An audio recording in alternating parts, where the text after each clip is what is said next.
Angat to.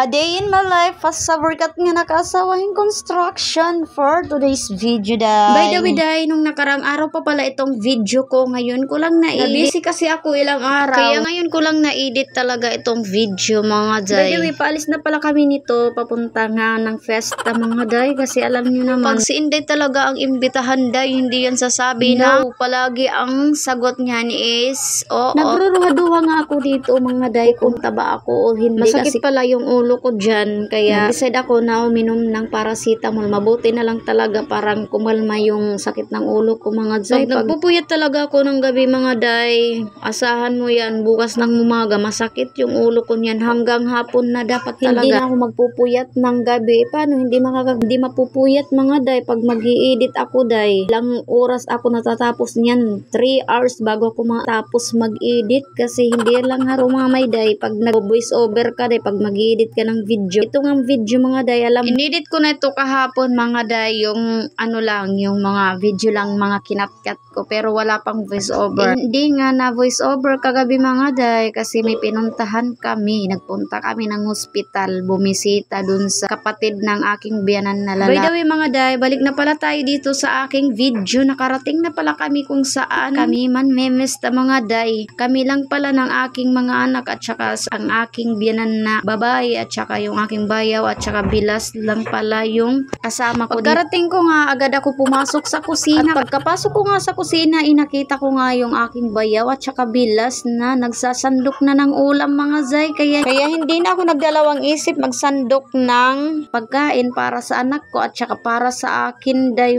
Nahuli pala kami ng rating dito, mga day, kay nagpagasolina pamanggod kami. Sigurado, mapaparami na naman ang kain dito ni Inday, kasi pagkain lang yung surrender kan Inday. Basta talaga mukbang, ay Diyos ko po, busog-lusog yan. Matapos na nga ako magsandok para sa anak ko, nagsandok na din ako para sa akin. At yung bunso ko pala na anak, isusubuan ko lang, mga day, kay baka magkalat, day, hindi matuhay yung pagkain, kasi alam nyo naman, wala pa yung buot. At saka pagkatapos ko nga dito, mga day, magsandok, no, ano na pala tayo, mga day, babatsi na tayo, pupunta na tayo ng labas, mga day, kay yung aking mga kasama is nagumpisa na kumain, ako pa yung nahuli. At saka ayan nga, nung makalabas ako, tinanggal ko muna yung aking jacket, mga day, para naman yung pagkain natin is hindi tayo pagpawisan. Ayan nga, mga day, ang sarap talaga ng mga luto ni Ate Irma. Shout out, te, salamat sa pag-invite sa amin, te. By the way talaga, hindi lang talaga si Ate Irma yung nag-i-invite sa akin, day. Isang followers ko, day, in-invite din ako sa festa kami ng aking bayaw. Kaso, mga day, mas dito na lang ako kay Ate Irma pumunta para makasama din sila. By the way, mga day, second time ko na pala dito pamiesta kaila Ate Irma. Dati, pumunta kami dito sa kanila is ano yun, Disperas. Mukhang enjoy sila, mga day, kumain, kasi naman ang sasarap kasi ng mga luto ni ate. Pati nga ako dyan, inatinga pa dyan habang kumakain, mga day, at saka umulik na naman ako kumain. At saka fast forward, mga day, pagkatapos namin kumain, simpre nagtagay-tagay, mga day. At saka paano ba yan, mga day? Hanggang dito na lang pala ang aking video kasi matatapos na, mga day. Sana nagustuhan nyo ang video na ito. See you to my next vlog. Ingat kayo palagi.